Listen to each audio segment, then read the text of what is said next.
وہ ساری چیزیں ہیں. تو انہوں نے کہا کہ اس میں ایسا ہو سکتا ہے کہ بلوچستان کو پھر ایک آزاد بفر اسٹیٹ کے طور پہ وہ کیا جائے گا کہ اس میں پھر کیا ہوگا کہ امریکن انفلوئنس رہے گا بلوچستان میں,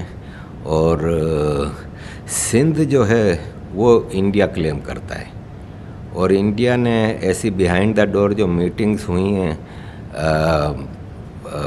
یورپ, امریکہ اور انڈیا کی,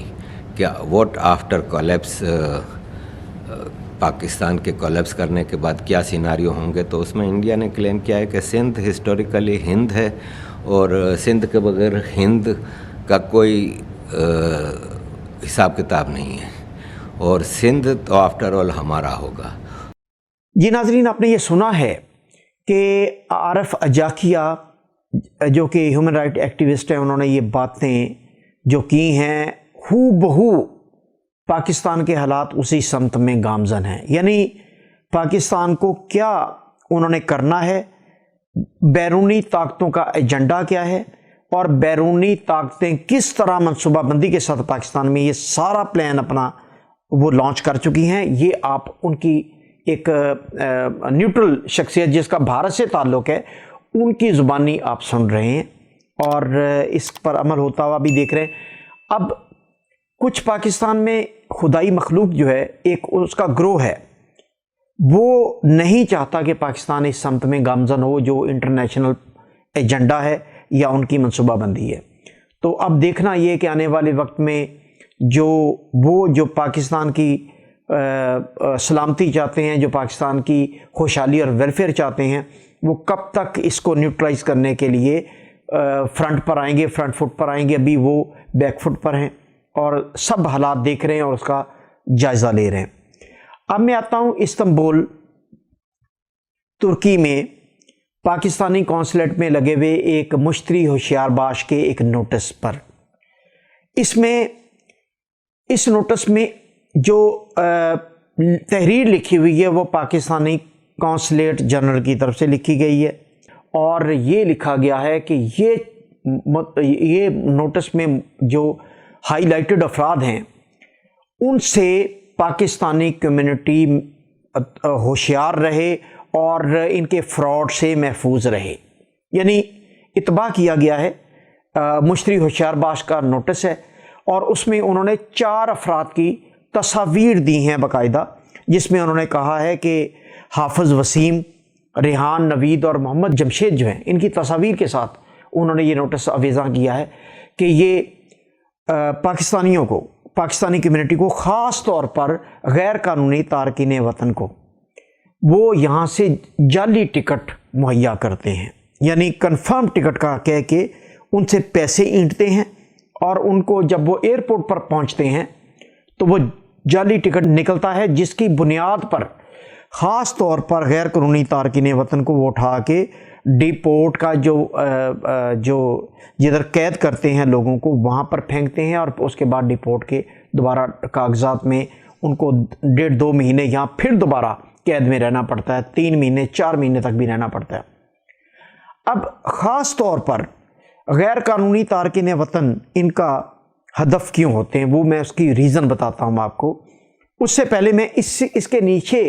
کچھ نام انہوں نے مزید دیے میں, جس میں ہارون ہے, انعام خان ہے, آصف ہے, حبیب ہے, علی ہے, فارس ہے اور فاروق ہے. یعنی یہ وہ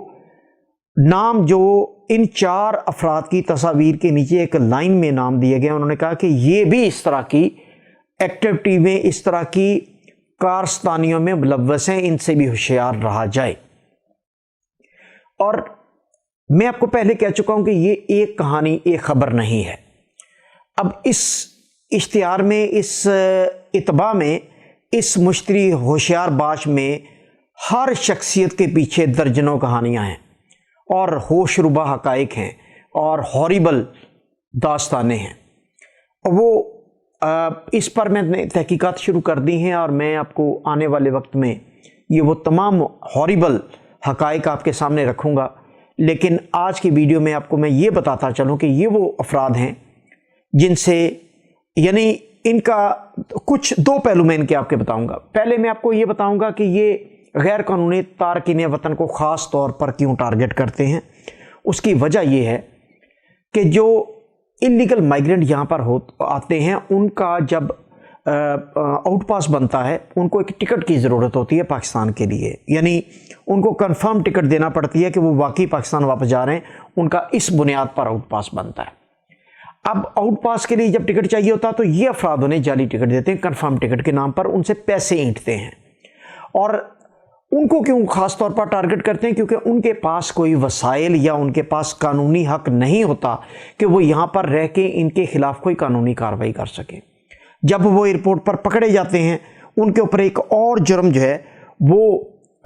آ جاتا ہے کہ وہ جعلی ٹکٹ کے ذریعے ٹریول کرنے کی کوشش کر رہے تھے، پولیس ان کو پکڑ کے پھر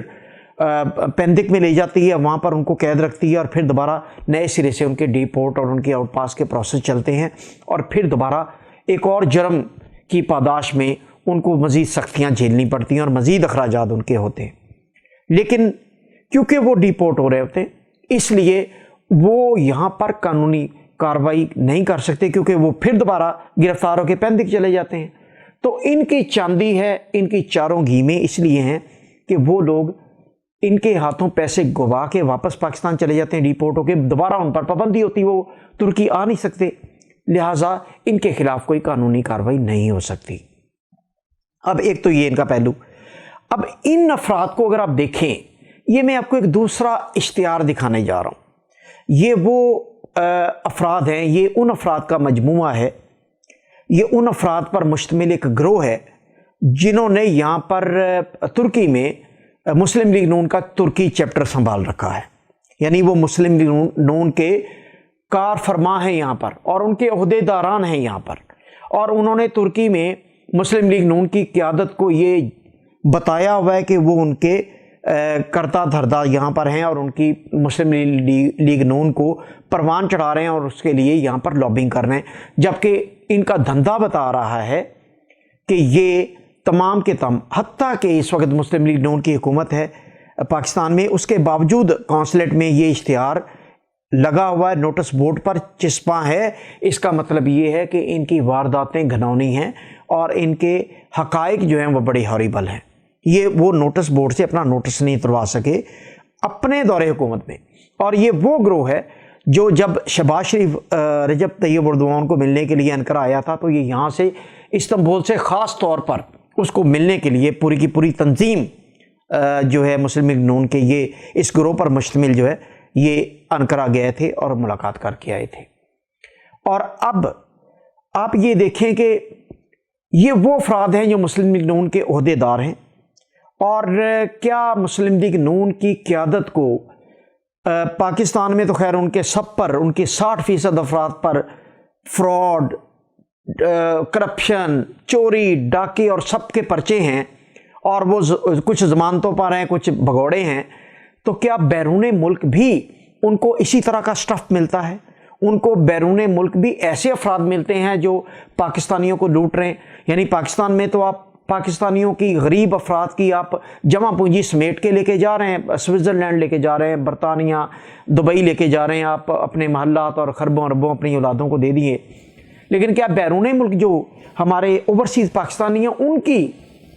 خدمت اور ان کی شامت کے لیے بھی آپ اسی طرح کے افراد چنتے ہیں کہ بیرون ملک بھی وہ ان کو چونا لگائیں اور ان کی رقم ہتھیائیں اور ان کے ساتھ فراڈ کریں اور ان کو یہاں پر بیرون ملک بھی سکون نہ لینے دیں؟ تو اور اس سے بڑی بات یہ کہ بیرون ملک میں ان کا جو تشخص ہے پاکستان کا، یا پاکستان کی جو سیاسی تنظیموں کا تشخص ہے، اس کو اس نوٹس بورڈ سے ایک بڑا میسج ملتا ہے کہ یہ کس حد تک یہ داستانیں ہاریبل ہیں کہ نوٹس بورڈ پر لگوانا پڑا ان کی تصاویر کے ساتھ کہ ان سے، ان کے فراڈ سے محفوظ رہا جائے۔ تو یہ ہے وہ سٹوری، یہ وہ ایک گروپ ہے، یہ وہی گروپ ہے جس کے بارے میں میں بڑی دیر سے اپنی جو ہے آپ کو آگاہی دے رہا ہوں اپنی نیوز میں، اپنی خبروں میں، اور اس میں یہ وہی گروپ ہے جس میں آپ کے ماشاءاللہ سو کالڈ صحافی آصف بٹ بھی انہی کے روئے رواں ہیں، اور عہدے کی جنگ کی وجہ سے وہ اس اشتہار میں شامل نہیں ہیں، ورنہ ان کا صدارتی امیدوار کے طور پر وہ ان کو نہیں رکھا گیا تو وہ اس سے علیحدہ ہوئے، جبکہ مسلم لیگ نون کے وہ کار فرمان ہیں یہاں پر، اور وہ اسی گروپ کا حصہ ہے۔ اور یہ گروپ جو ہے یہ اس اشتہار کے باوجود یہ اپنی کارروائیوں سے باز نہیں آ رہا، یعنی ان پر کیا صرف ہمارے کونسل جنرل کی یہی ذمہ داری ہے کہ وہ ایک اشتہار لگا کے بری الزمہ ہو جائیں اور کہیں کہ ہم نے تو پبلک کو آگاہی دے دی تھی کہ یہ فراڈیے ہیں، یہ فراڈ کر رہے ہیں؟ تو ان کی اور بھی ذمہ داری ہے کہ وہ پاکستانی کمیونٹی کو بچائیں، اوورسیز پاکستانیوں کو ان کے فراڈ سے بچائیں، اور اگر یہ غیر قانونی تارکین وطن کے ساتھ فراڈ کرتے ہیں، وہ بیچارے لٹا کے واپس چلے جاتے ہیں اور آپ سے اٹھ پاس لے کے جاتے ہیں، تو آپ ان کے خلاف مدعی بن کے خود قانونی کارروائی کر سکتے ہیں۔ صرف اشتہار لگانے سے آپ کی ذمہ داری پوری نہیں ہوتی۔ تو یہ ان کی جو باقی ماندہ جو درجنوں سٹوریاں ہیں وہ میں آپ کو مستقبل میں آنے والے وقت میں 1 بائی 1 بتاؤں گا، اور آپ کے رونگٹے کھڑے ہو جائیں گے کہ کس طرح کی یہاں وارداتیں۔ اور یہ حافظ وسیم جو ہیں یہ یہاں پر رمضان شریف میں تراویحیں بھی پڑھاتے ہیں، جعلی ٹکٹوں کا کاروبار بھی، اور بھی بہت ساری چیزیں جن کا میں ابھی ڈسکلوز نہیں کرنا چاہ رہا، میں ان پر ورک کر رہا ہوں، لیکن یہ میں آپ کو بتانا چاہ رہا ہوں کہ یہ ہو رہا ہے۔ پاکستان کا تشخص برباد ہو رہا ہے، اوورسیز کمیونٹی ان لوگوں سے تنگ ہے۔ ہماری جو پاکستانی ایمبیسی اور قونصلیٹ ہے وہ صرف نوٹس بورڈ پر ایک اشتہار چسپاں کر کے اپنی پوری ذمہ داری سے بری الزمہ ہو جاتی ہے، اور یہ لوگ ابھی تک یہ دھندے جاری و شاری رکھے ہوئے ہیں۔ تو اب آنے والے وقت میں ان کی تفصیلات آپ کو اس پورے گروپ کی اور اس سے وابستہ افراد کی دوں گا، اور بتاؤں گا کہ یہاں پر تنظیم سازی کی آڑ میں مسلم لیگ نون کے جھنڈے تلے اور پاکستان کی کمیونٹی کے ساتھ کیا کیا فراڈ اور کس طرح دھوکہ ہو رہا ہے۔ میرے ساتھ رہیے اور میرا چینل سبسکرائب کیجیے۔ بہت شکریہ۔